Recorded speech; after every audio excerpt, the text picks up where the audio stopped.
My wife asked for space to test me, but I turned it into my escape, reclaimed my identity, built a new life abroad, and left her chasing her fate. Respect, reduced to that cliché phrase that always means more than what's being said. I remember the exact moment. We were having dinner at the home we had renovated together. The promotion I had worked tirelessly for had finally come through, bringing with it the financial security we had planned for. Yet instead of celebration, there was tension crackling in the air between us. "I need some space to figure things out," she said, not even looking me in the eyes. "It's not you. I just need time to think about what I want." Most men would have panicked. They would have begged, pleaded, asked 1,000 questions. Not me. Something shifted in that moment. Not pain, but clarity.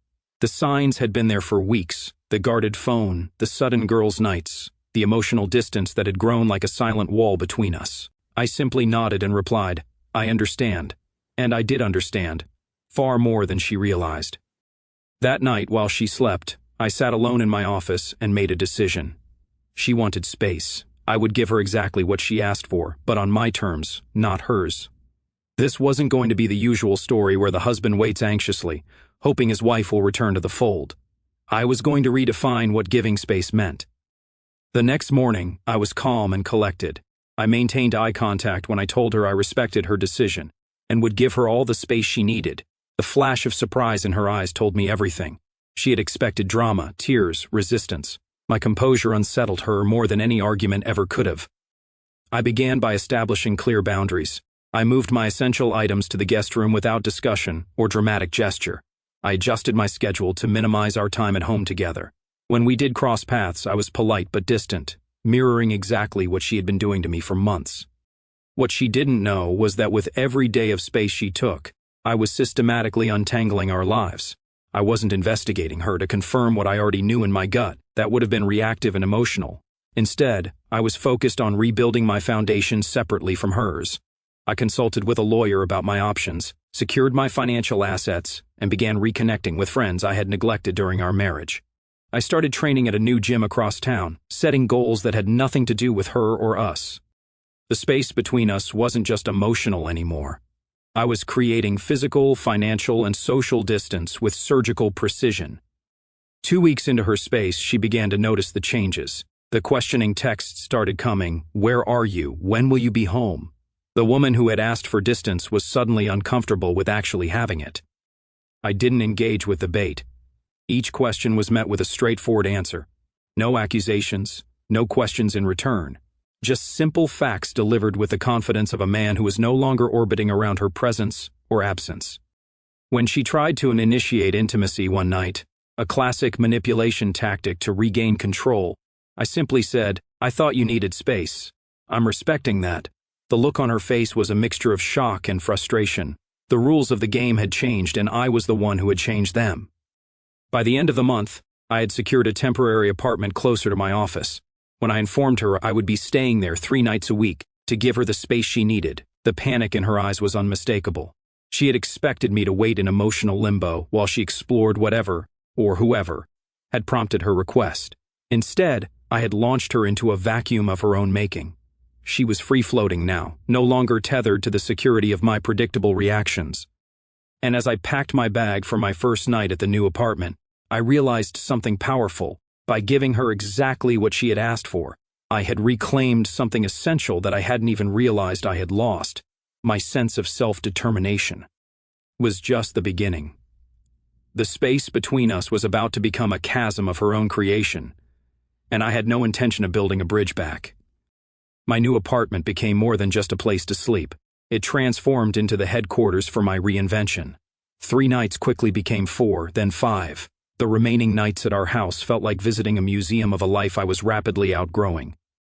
I observed her confusion grow with each passing day, as the script she had expected me to follow continued to diverge from reality. What fascinated me most was how predictable her responses became once I stopped reacting as expected. The first stage was increased attention, sudden text messages checking where I was, dinner waiting when I came home, transparent attempts at rekindling intimacy. When those failed to pull me back into orbit, the second phase began. Manufactured crises requiring my immediate attention and presence. A leak under the sink that needed my expertise right away. Family drama she couldn't handle alone. Each emergency was designed to test my dedication, to see if I would drop everything and rush back to the role of protector and fixer. I addressed each one with calm efficiency, solving the problem without emotional investment before returning to my own space. "Don't you think you're taking this space thing too far?" she finally asked one evening, frustration evident in her voice. "I'm giving you exactly what you asked for," I replied, maintaining eye contact. "Did you have something specific in mind when you asked for space?" The challenge in my tone was clear: either admit the truth or continue the charade. She backed down immediately, muttering something about miscommunication. I simply nodded and returned to packing my bag for the apartment. The power dynamic had shifted, and we both knew it. During the second month of this new arrangement, I applied for an international position within my company, something I had always wanted but had shelved because she had been adamantly against relocating. Now there was nothing holding me back. The interview process moved quickly. My superiors were impressed by both my qualifications and my newfound confidence. Around this time, I started documenting my experience through an anonymous blog titled Launching into Space. I wrote about personal growth, setting boundaries, and recognizing when relationships have become one-sided.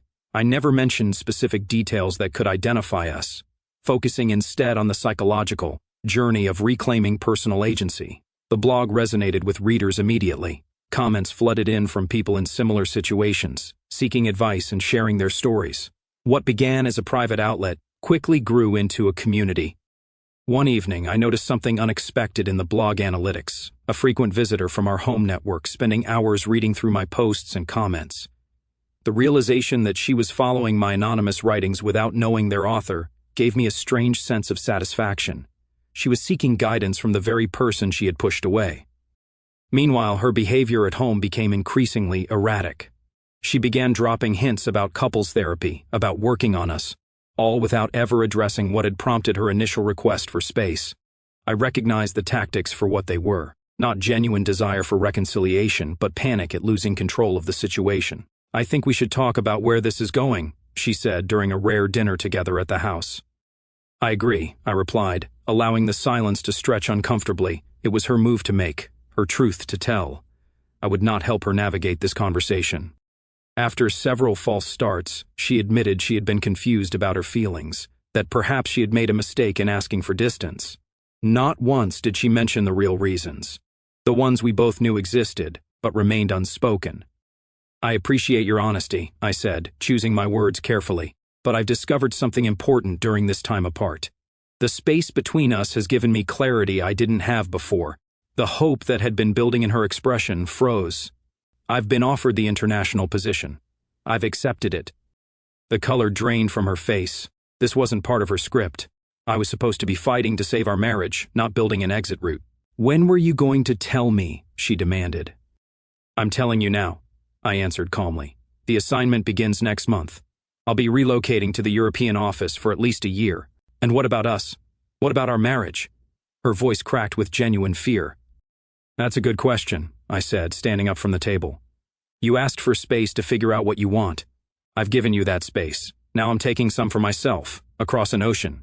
You have until I leave to decide what you want this marriage to be.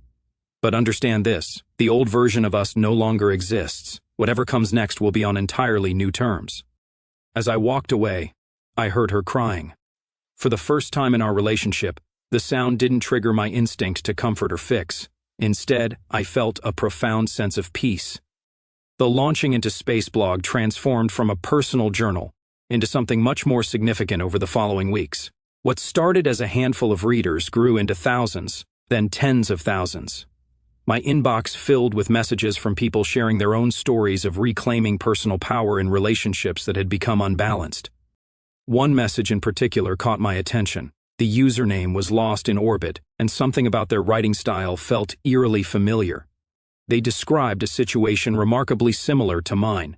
From the other side of the equation, a partner who had asked for space and was now watching helplessly as their significant other rebuilt a life without them. "I made a terrible mistake," they wrote. "I thought asking for space would make them fight harder for me, show me how much they cared. Instead, they're thriving without me.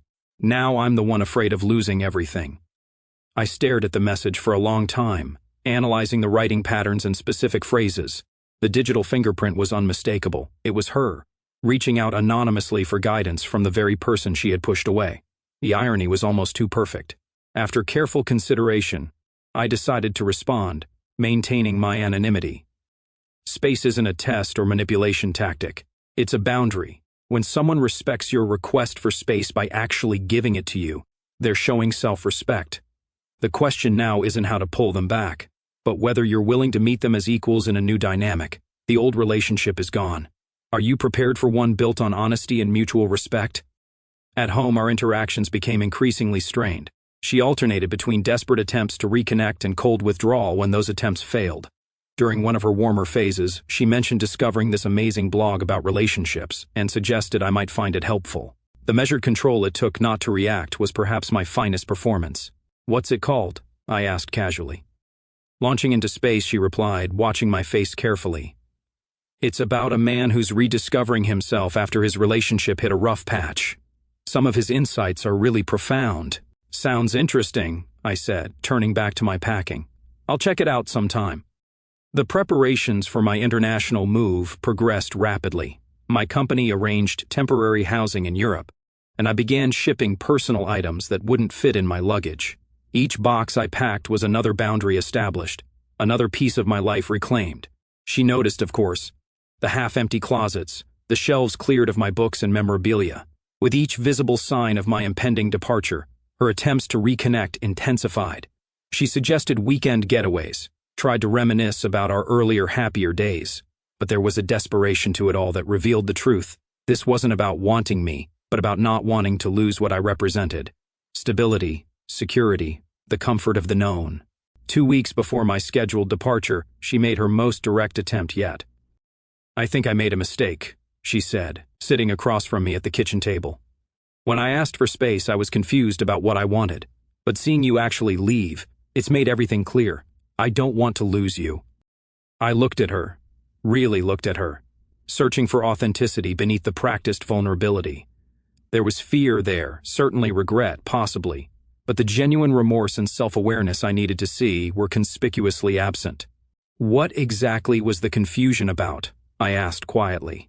She faltered, clearly unprepared for a direct question that would require an honest answer.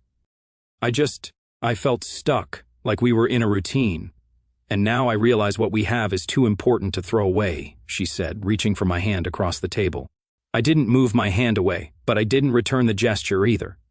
"That's not an answer. That's a reaction to consequences. There's a difference." Her expression hardened slightly, a flash of the entitlement that had characterized so much of our later relationship. "What do you want me to say? That I'll do anything? Fine, I'll do anything. Just don't go." In that moment, something crystallized within me. The desperation in her voice wasn't love. It was the panic of someone losing their safety net. "I've spent the last 3 months giving you exactly what you asked for," I said, my voice calm but firm. "In doing so, I discovered something important. The space between us hasn't been empty. It's been filled with growth, at least for me. I'm not the same person who nodded and accepted your request that night at dinner. Whatever happens next between us can't be a return to what was. It has to be something entirely new, built on complete honesty." "What are you saying?" she asked, tension evident in every line of her body. "I'm saying I'm still going to Europe. I'm saying that before we discuss any kind of future, we need to acknowledge the real reasons you asked for space in the first place. I'm saying that I value myself too much now to accept anything less than complete transparency." As she began to cry, I stood up and walked toward the door. Before leaving, I turned back and said one last thing. "Check your email. I think the latest post from Launching into Space might help you understand." I had scheduled the post to publish at exactly that moment, a piece titled "The Difference Between Wanting Someone and Needing What They Provide." It was the most personal post yet, though still anonymous enough to maintain plausible deniability. But for her, the message would be unmistakable. I knew she was lost in orbit, and our next conversation would need to start with that truth. 2 days before my scheduled flight to Europe, I decided it was time to bring our closest friends into the picture. Not as a dramatic reveal, but as a necessary step in solidifying the new reality I had created. I organized a small gathering at my temporary apartment, ostensibly a farewell dinner, but in truth, much more. I invited 6 people, 2 couples we had known since college, and my best friend with his wife. Notably absent from the planning was my wife. This was deliberate. I wanted an environment where I controlled the narrative, where she couldn't manipulate perceptions through tears or carefully crafted half-truths. I sent her a simple text an hour before the event, having a small goodbye dinner at my place. Friends would love to see you too. 7 p.m. Her rapid-fire responses ranged from confusion to anger, to insistence that we should have planned this together. I didn't engage with the emotional bait, responding only with the address and a neutral hope you can make it. The apartment looked exactly as I wanted it to. Organized, minimalist, forward-looking, maps of European cities decorated the walls. Travel guides sat prominently on the coffee table. Everything spoke of a man embracing a new chapter, not mourning a failed relationship. Our friends arrived first, curious about the separate living arrangement few of them knew about. I offered drinks and light conversation, saving the substantive discussion for when everyone was present. She arrived 20 minutes late, a calculated attempt to make an entrance and position herself as the wronged party seeking reconciliation. I greeted her with the same warmth I showed our other guests, neither cold nor overly familiar. The subtle shift in power was immediately evident to everyone in the room. During dinner, conversation flowed naturally to my upcoming opportunity. I spoke enthusiastically about the professional growth the position offered, the cultural experiences I was looking forward to, the new perspectives I hoped to gain. Our friends were supportive, asking questions about logistics and expressing appropriate mixtures of envy and admiration. She sat silently, nursing her wine, waiting for an opening to reframe the narrative. When the conversation naturally lulled, she took her shot. "It all happened so fast," she said, her voice carefully calibrated to convey confusion and hurt. "One minute we were talking about needing some space to work through normal marriage stuff. The next he's moving across the ocean." The room tensed. Our friends glanced between us, unsure how to navigate what appeared to be unveiling marital discord. 3 months isn't exactly fast, I replied calmly, meeting her gaze directly. "And space was your exact request. I've simply honored it more thoroughly than you expected." She flinched slightly, unprepared for such direct pushback in front of an audience. "Maybe this is a conversation for another time," my best friend suggested, clearly uncomfortable. "Actually," I said, standing to refill drinks, "I think it's precisely the right time and place. We're among friends who care about both of us. Truth thrives in the light." Returning to the table, I continued. "What most of you don't know is that while preparing for this move, I started an anonymous blog about personal growth and relationship dynamics. It's called Launching into Space." The reaction was immediate. 2 of our friends exclaimed in recognition. "Wait, that's your blog? I've been following it for weeks," said one. "Me too. Those posts about recognizing your self-worth in relationships really hit home," added another. I nodded, allowing myself a small smile. What's particularly interesting is that my most engaged reader, someone who comments regularly under the username Lost in Orbit, is actually sitting at this table. All eyes turned to my wife, whose face had drained of color. The glass of wine in her hand trembled slightly. "You knew?" she whispered. "I recognized your writing style immediately," I confirmed. "What I couldn't understand was why you'd seek advice from an anonymous blogger about how to fix a relationship you had deliberately pushed away." Our friends sat in stunned silence. The dynamics of the evening had completely transformed.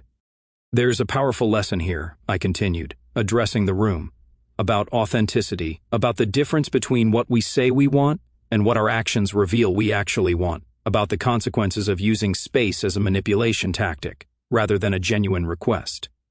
I turned to her directly. "You didn't want space.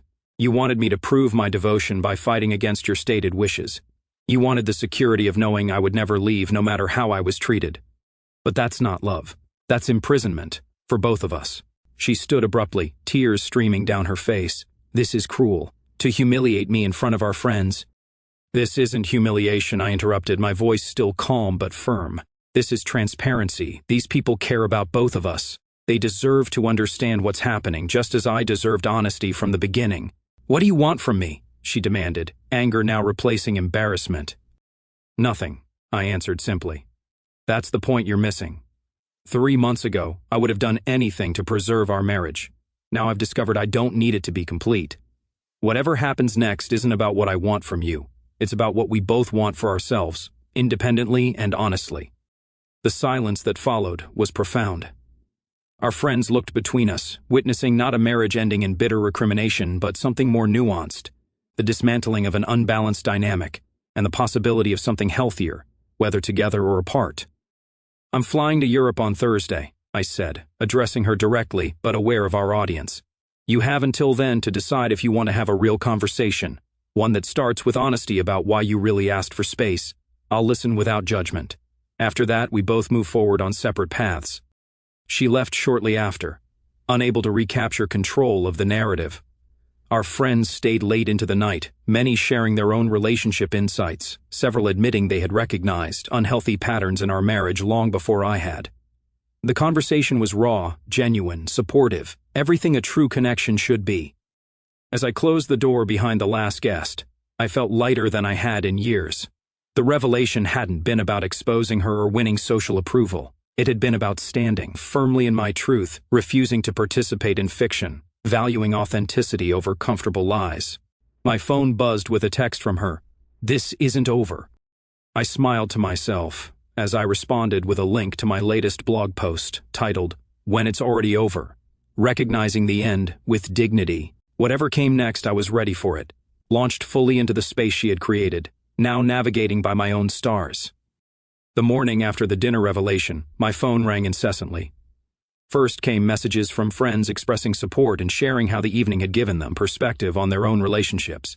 Then came the barrage from her, texts alternating between anger, pleading, and attempts at manipulation so transparent they almost seemed comical in their desperation. I responded to our friends warmly. To her, I sent only one message: "I'm open to talking when you're ready for honesty, not before." My apartment buzzer rang around noon. Through the peephole, I saw her standing there, makeup perfect, wearing the dress I had once mentioned was my favorite. I took a deep breath, centered myself, and opened the door. "We need to talk," she said, attempting to move past me. I remained firmly in the doorway. "About what specifically?" The question caught her off guard. She had expected either immediate rejection or instant forgiveness, not calm inquiry. "About us," she replied, voice softening. "About what happens next." "What happens next depends entirely on what happened before," I said. "Are you ready to have that conversation?" Her eyes dropped momentarily, then returned with practiced vulnerability. "Can I come in first?" I stepped aside, allowing entry but maintaining physical distance. The apartment was methodically packed, boxes labeled, surfaces cleared. Nothing remained but the essentials for my final 2 nights. "You're really going through with this?" "Yes," I confirmed. "Because of what you did, because of what I've learned," I corrected. "Your request for space created an opportunity I wouldn't have recognized otherwise. I'm grateful for that." Her expression hardened. "So this is punishment?" "This is growth," I countered. "The international position is a significant career advancement. The distance gives us both clarity. There's nothing punitive about it." She moved to sit on the couch, patting the space beside her. I chose the chair opposite instead. "I made a mistake," she finally said, voice breaking slightly. "When I asked for space, it wasn't because I didn't love you. It was because I was confused." "Confused about what?" I pressed. She hesitated, weighing how much truth to offer. "I felt taken for granted. I wanted you to fight for me, to show you wouldn't just accept losing me. And was there someone else making you feel valued during this confusion?" Her eyes widened. "Confirmation enough." "There was attention from someone at work," she admitted at last. "Nothing happened physically, but emotionally. I was flattered by the pursuit." "So you created a test I was designed to fail," I summarized. "If I gave you space, I didn't care enough. If I refused, I was controlling. Either way, you had justification to pursue whatever you wanted." Tears formed in her eyes. "It wasn't like that." "Then explain what it was like," I said, leaning forward. "This is your opportunity for complete honesty, the only one you'll get before I leave." What followed was a halting confession that revealed more in its omissions than its admissions. An emotional affair, possibly more. A deliberate attempt to explore those feelings without direct betrayal. The expectation I would fight with jealousy and desperation. Instead, I had respected her stated wishes while building a life independent of her manipulation. The ultimate consequence was the complete opposite of what she intended. "I never meant for any of this to happen," she concluded, wiping tears. "I just wanted to feel important to you again." I allowed a long silence before responding. "Do you know what the most read post on my blog is titled? Actions versus intentions. Why what you do matters more than what you meant to do.